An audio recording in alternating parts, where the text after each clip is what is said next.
साथियों, ये सिर्फ अग्निवीर ही नहीं, बीजेपी में एक ईमानदार नेता कैलाश विजयवर्गीय, बड़े ईमानदार आदमी। बीजेपी क्या चाहती है, सबसे पहले लीक वही करते हैं। उन्होंने कहा कि अग्निवीर 4 साल के बाद हमारे दफ्तर पर काम रह सकता। अरे हम यही तो कह रहे थे, ये अदानी और अंबानी के वेयर हाउसों की गाड़ी करवाएंगे, इसलिए 3 कानून लेके आए थे। ये जमीन भी छीनेंगे और ये अन्न भी छीनेंगे और बड़े बड़े गोदाम बनाएंगे। पंजाब के लोग खड़े क्यों हुए थे आंदोलन में? पंजाब के लोग खड़े क्यों हुए थे? इसलिए खड़े हुए थे कि पंजाब में 5 लाख मैट्रिक टन का एक गोदाम बन गए थे, हजारों हजार गोदाम बन गए। उन गोदामों में जो फसल पैदा होती उसको उठा करके उसमें फिट करने वाले थे। इसलिए तीनों कानून लेकर के आए कि बाजार खुला छोड़ दो, बाजार खुला छोड़ दो तो बड़ा पूंजीपति खरीद लेगा। अब की बार का अनुभव है, गेहूं की कई मंडियां नहीं लगी, सारा माल पहले गेहूं खरीद लेगा पूरे। साथियों, अग्निवीर के बाद अगला कदम बताऊं आपको। कोई आदमी तैयारी कर रहा है, सीट बेल्ट बांध के तैयार हो रखा है, सुबह जाता है कि जी मैं आगे चुनाव लड़ूंगा। कभी भी मोदी जी खड़े होकर के कह सकते हैं नो मोर लॉन्ग इलेक्शन, अब चुनाव की कोई जरूरत नहीं है, क्योंकि जो कृषि विशेषज्ञ व्हाट्सएप पर फेसबुक पर थे काले कानून के समय, वही कृषि विशेषज्ञ अब अग्निपथ और अग्निवीर के समय भी है। वही विशेषज्ञ कह देंगे कि इस देश में चुनाव की जरूरत ही नहीं, चुनाव से तो इस देश में खर्चा होता है और नेता हैं जो भ्रष्ट हैं। सारे लोग कह रहे हैं कि जब पेंशन बंद होनी चाहिए। मैं तो कह रहा हूं, जिन लोगों ने पेंशन राजस्थान में शुरू कर दी, उस पेंशन के बाद जब पेंशन का प्रोग्राम हुआ तो उसमें एक आदमी मुझे मारा डाल के गया। वही आदमी एक डिबेट में कह रहा है कि नेताओं की पेंशन बंद होनी चाहिए। मैंने खुद दिखाया उसको, उत्तर दिया कि तेरी पेंशन मैंने शुरू कराई तो मेरी पेंशन बंद करना चाहता। कैसा ये बताओ, देश में माहौल ही सोई है। तो माहौल तो ये बिगड़ रहे हैं, माहौल तो ये बिगड़ रहे हैं कि सरकारी कर्मचारी मजा करते हैं। तो फिर तुम में से ऐसा कौन नौजवान है जो सरकारी नौकरी लगना नहीं चाहता? खड़ा करके हाथ खड़ा करके बता दो मैं सरकारी नौकरी नहीं लगना चाहता। तो फिर सरकारी सिस्टम को बचाएगा कौन? किसकी जिम्मेदारी? एसएफआई अकेली, सीपीएम अकेली या रूलिंग पार्टी अकेली? आज जो देश के हालात बन गए, हिंदू मुसलमान के नाम पर जो लोगों को बांटा जा रहा और आप और हम उसके शिकार हो जाते हैं। भाई ये गंभीर खतरा ये नहीं कि इस देश के भीतर उमस है, खतरा ये है कि ऐसी तपत है आदमी सोचे तो दिमाग खराब हो जाए। देश में अघोषित नहीं, घोषित इमरजेंसी का दौर है। जो शिक्षा नीति नहीं आई है, जो हमने स्कूल खोले हैं, जो हमने कॉलेज खोले हैं, जो हमने सब्जेक्ट लाए हैं, जो इस राजस्थान में इस तहसील में विकास का काम करा है शिक्षा का, केंद्र की शिक्षा नीति कह रही है कि इसका निजीकरण करो।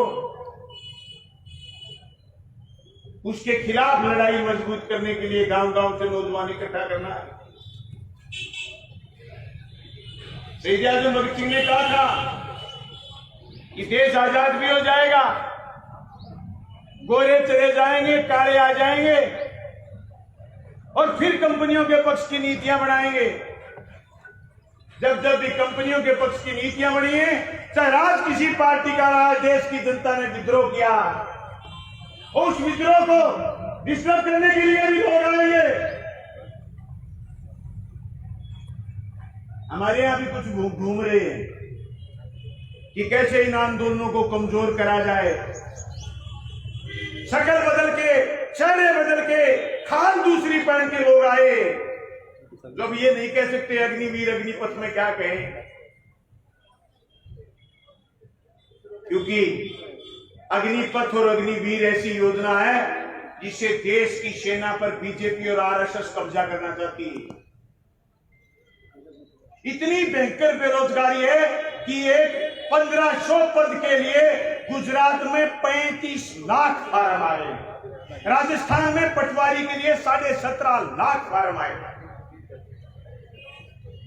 अग्निपथ का विरोध भी है, लेकिन वो बेरोजगार जिसके कल की रोटी का प्रबंध नहीं है वो जाके खड़ा होगा वही।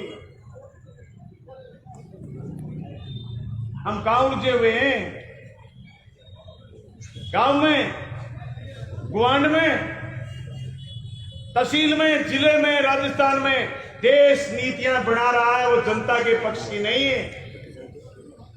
देश जो नीतियां बना रहा है वो जनता के पक्ष की नीतियां नहीं है। देश की मोदी सरकार जो नीतियां बना रही है वो जनता के पक्ष की नीतियां नहीं है नौजवान साथियों। इसलिए जरूरत पड़ी स्वांगी संगठन और बनाओ।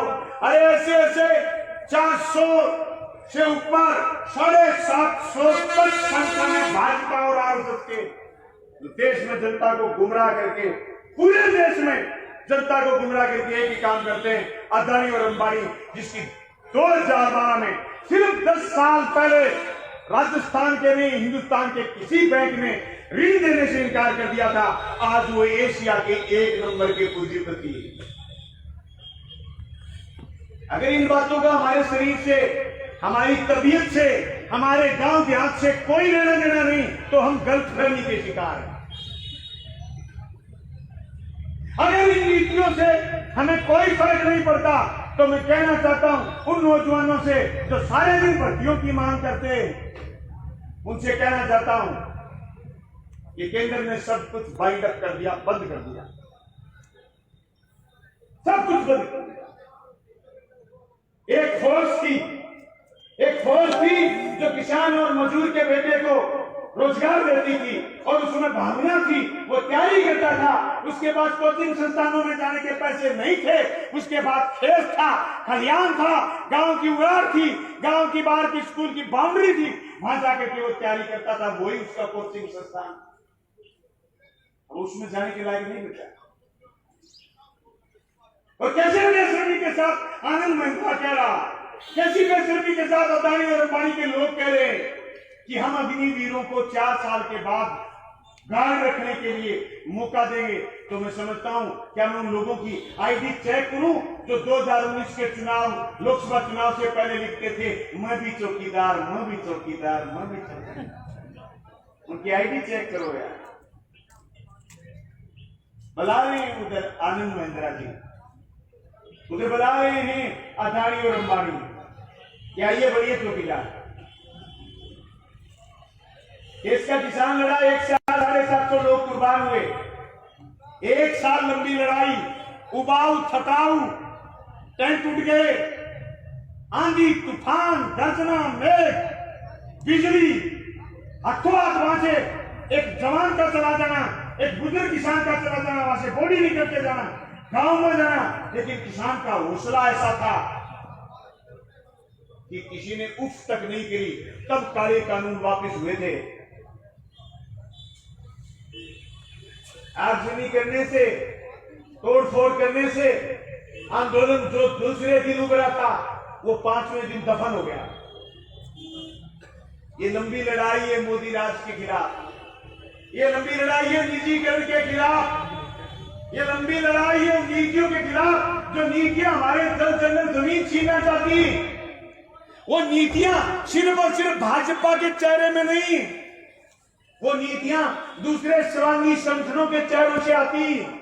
स्वांगी का मतलब उन्होंने स्वांग दूसरा रच रखा है भाजपा। आज देश में राष्ट्रपति का चुनाव आएगा, आपको पता चल जाएगा कितने प्रदेशों की हुकूमतें और कितनी पार्टियां बीजेपी के कैंडिडेट के खिलाफ होंगी। देख लेना। नौजवानों सोचो, हम आपको इसलिए बात करने के लिए बुलाए कि ये लड़ाई सिर्फ अकेले जनप्रतिनिधियों की नहीं, जनप्रतिनिधियों के हजार दिक्कतें भी। ये लड़ाई अकेले ऐसे भाई के कार्यकर्ता की नहीं, ये लड़ाई उस नौजवान की गांव में जिसको कोई बुढ़ा करके कहीं ले जाए और कहीं जाके किसी का व्रत खुलवाया है। उस नौजवान को जगाने की नशा पैर पसारा, आए दिन चिट्टे वालों के खिलाफ कार्रवाई होती, आए दिन पोस्ट पकड़े जा रहे, बेरोजगार पता नहीं किस आलम से गुजर रहा, और हम सिर्फ और सिर्फ सवाल दूसरों से करें। नहीं, हम आपको मुख्य धारा में खींच के लाए। आइए आप संगठन में, आइए आप संघर्षों में, सवाल आपसे भी हो, सवाल हमसे भी हो, हम मिल करके हुकूमतों से सवाल करें। हमने राजस्थान की विधानसभा में भी करे हैं, हमने मोदी सरकार से भी सवाल करे हैं। उन सवालों का दम है कि हम भादरा के एक एक स्कूल, एक एक कॉलेज, एक एक सड़क और एक एक नहर के लिए बजट स्वीकृत करा के लाए। ये आपकी दीनी ताकत और आपके सवालों की ताकत थी, उस ताकत को आगे बढ़ाना चाहते हैं।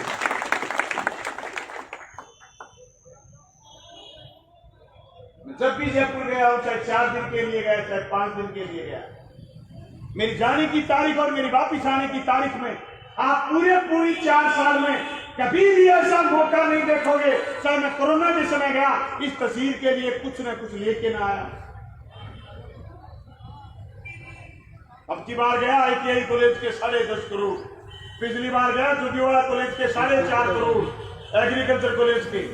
अब की बार जाऊंगा 14 बिरानी गांव की नहर की अधिसूचना और मुख्यमंत्री का प्रोग्राम साथ लेकर के आऊंगा। ऐसी कोई सड़क नहीं बची जिसका पैसा स्वीकृत नहीं हो गया,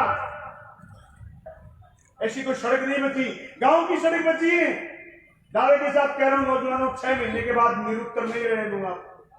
ये तो 10 करोड़ में काली हो जाएंगी सारी गांव की सड़क, 10 करोड़ में मात्र। मुझे नहर के लिए 300 करोड़ चाहिए थे, मुझे कॉलेजों के लिए 10-10, 20-20 करोड़ चाहिए थे, इसलिए मैंने पहले सड़क नहीं मांगी। हो सकता है आखिरी में तुम्हारा ध्यान दूसरी जगह जाता हो, तुम्हें तकलीफ हुई हो, लेकिन इस तहसील की नहरों को, खाड़ों को बड़ी भारी तकलीफ थी।